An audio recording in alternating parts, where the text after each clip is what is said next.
Om Gurubhyo Namaha. Welcome everyone. Today we will talk about the Trika philosophy, which is also known as the Kashmir Shaivism. This is a school of thought that originated in the Kashmir region of India.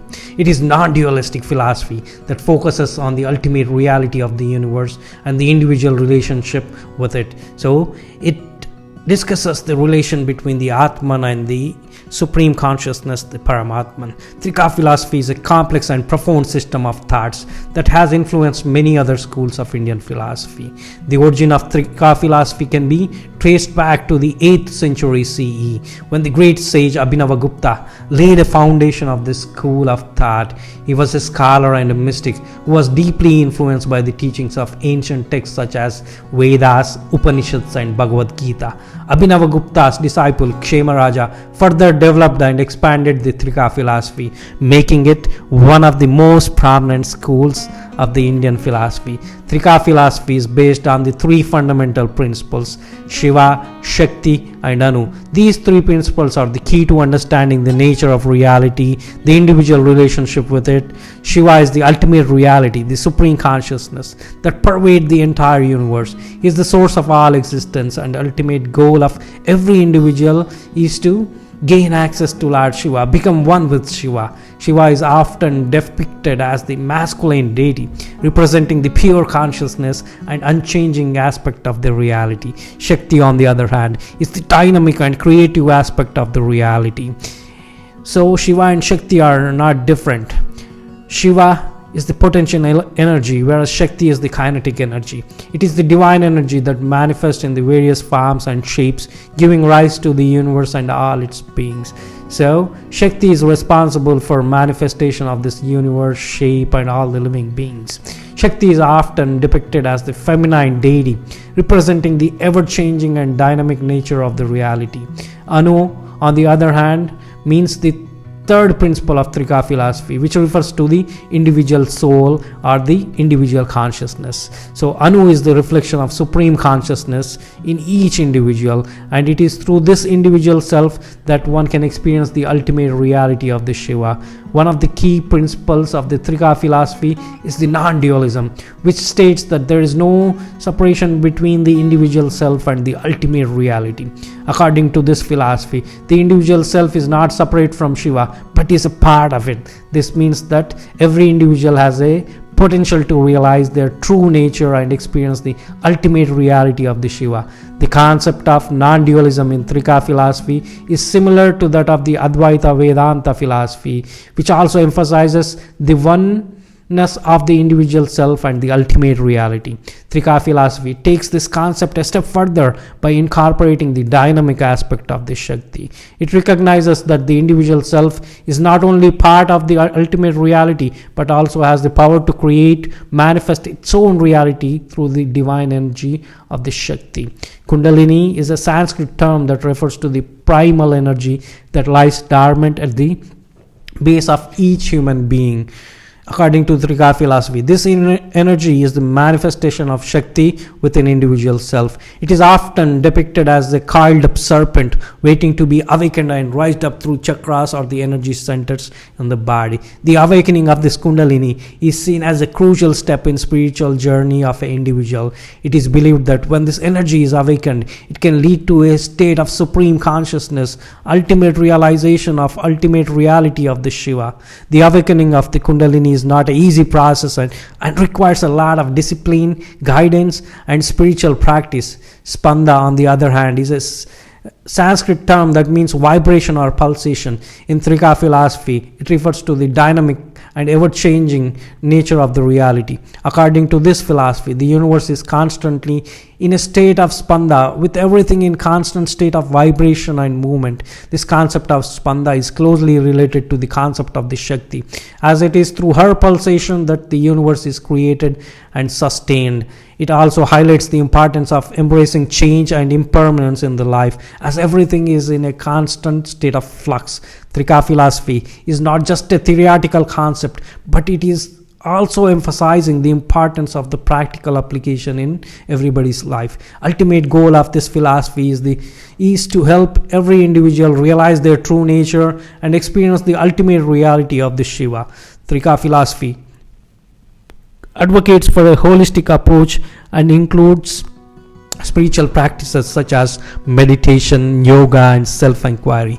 Meditation is seen as a powerful tool to quieten the mind and connect with the inner self. Through meditation, one can experience a state of higher consciousness and tap into the divine energy of the Shakti. Yoga, on the other hand, is a physical and spiritual practice that aims to balance the mind, body, and spirit. It is believed that through the practice of yoga, one can awaken the dormant Kundalini energy and channel it towards the spiritual growth. Self-inquiry is another important aspect of the Trika philosophy, as it encourages individuals to question their own beliefs and perceptions. By questioning the nature of the reality and their own existence, one can gain a deeper understanding of the ultimate reality, the Shiva. In today's fast-paced and materialistic world, the teaching of Trika philosophy holds a great relevance. It reminds us of the importance of connecting with our inner self and realizing our true nature. It also emphasizes the need to embrace the change and impermanence, as it is the natural part of the life. Moreover, the concept of non-dualism in Trika philosophy can help us overcome the feeling of separation and division and instead foster a sense of unity and oneness with all the beings. This can lead to a more compassionate and harmonious society where individuals recognize the divinity within themselves and each and everybody. Meditation is a practice that has been around for centuries and has been there in various cultures and religions as a means to achieve the inner peace, clarity of mind, and spiritual growth. One such tradition that has a rich history of meditation technique is Kashmir Shaivism, a school of thought within Hinduism that originated in Kashmir region of India. Kashmir Shaivism is the philosophy that focuses on the universal consciousness and the individual connection to it. So, the teachings of the Kashmir Shaivism depend on the tantras, which are considered to be the most important scriptures in this tradition. In Kashmir Shaivism, meditation is not seen as a mere relaxation technique, but as a powerful tool for a spiritual transformation. It is believed that through meditation, one can tap into the infinite potential of the mind and connect with the divine consciousness within. There are various kinds of meditation techniques in Kashmir Shaivism, each with its own unique approach and purpose. Let us explore some of these techniques and their significance in the ancient tradition. The first kind of the meditation we're going to discuss is the Shambhavi mudra. Shambhavi mudra is a powerful technique that involves gazing at a fixed point, usually the tip of the nose or the space between the eyebrows. This technique is said to activate the Agna chakra, also known as the third eye, which is believed to be the seat of intuition and higher consciousness. To practice Shambhavi mudra, one must sit in a comfortable cross-legged position with the spine erect. The eyes should be closed and the focus should be on the breath. After a few minutes, the eyes are open and the gaze is directed towards the chosen point. The practitioner must maintain this gaze for as long as possible without blinking or moving the eyes. This technique helps to calm the mind and bring about a state of deep concentration. Shambhavi mudra is done like this. I will show it to you. You need to concentrate here. Eyes open. Your eyeballs are rolled up and you need to sit like this as long as possible. This is how you do the Shambhavi mudra. The next meditation technique is Chidakasha dharana. Chidakasha dharana is a meditation technique that involves focusing on the space between the eyebrows, also known as the Chidakasha. This technique is similar to Shambhavi mudra, but instead of gazing at a fixed point, the practitioner focuses on the space between the eyebrows with the closed eyes. The Chidakasha is considered to be the space of the consciousness, and by focusing on it, one can experience a state of deep relaxation and inner peace. This technique is also believed to activate the Agna chakra and awaken the intuition powers of the mind. The third kind of meditation technique is the mantra meditation, which is a popular technique in the Kashmir Shaivism, where a specific sound or phrase is repeated silently or loudly. Mantras are considered to be powerful tools for focusing the mind and connecting with the divine consciousness within. In this tradition, the most commonly used mantra is Om Namah Shivaya, which means I bow down to Lord Shiva. This mantra is believed to have power to purify the mind and awaken the inner self. The practitioner can either chant the mantra aloud or repeat it silently while focusing on the breath. The fourth meditation technique used in the Shaiva tradition is the Hamsa meditation.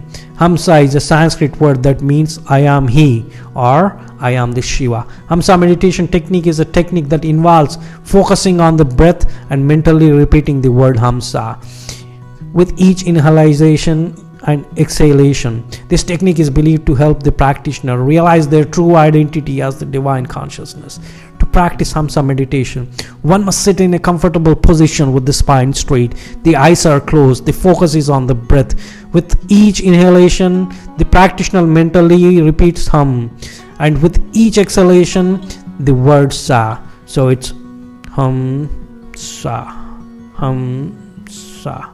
This technique helps to quiet the mind and bring about a state of deep relaxation. The fifth kind of the meditation used in the Kashmir Shaivism is the Spanda meditation. Spanda is a Sanskrit word that means vibration or pulsation. Spanda meditation is a technique that involves focusing on the subtle vibrations within the body. It is believed that by becoming aware of these vibrations, one can connect with the universal consciousness. To practice Spanda meditation, one must sit comfortably, spine erect, the eyes are closed, and focus is on the breath. The practitioner then becomes aware of the subtle vibrations within the body, starting from the toe and moving upwards. This technique helps to bring about a state of deep relaxation and inner awareness too. The sixth kind of the meditation used in the Kashmir Shaivism is Nada Yoga. Nada Yoga is a form of meditation that involves focusing on the inner sounds or vibrations, also known as the Anhatanada or the unstruck sound. This sound is believed to be the primal sound of the creation and is said to lead the practitioner to the state of pure consciousness. To practice Nada Yoga, one must sit in comfortable position with spine erect, eyes are closed, and the focus is on the breath. The practitioner then becomes aware of the inner sound, which can be heard as ringing, buzzing, or humming sound. By focusing on this sound, one can enter a state of deep meditation and connect with the universal consciousness. In conclusion, meditation techniques in Kashmir Shaivism are not just about relaxation or stress relief, but the powerful tools for spiritual growth and self-realization.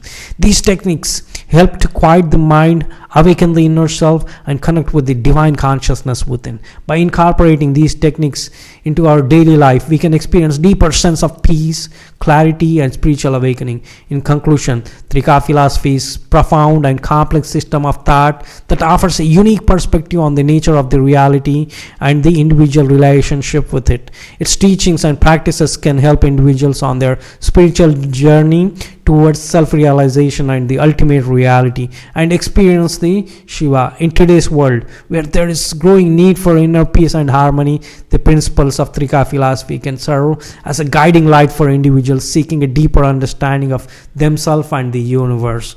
So that's all about the Kashmir Shaivism today. Hope you all have a nice day. Om Tat Sat. Hari Om Tat Sat. Hari Om Tat Sat. Om Gurubhyo Namah. Hari Om Tat Sat. Bye bye. You take care.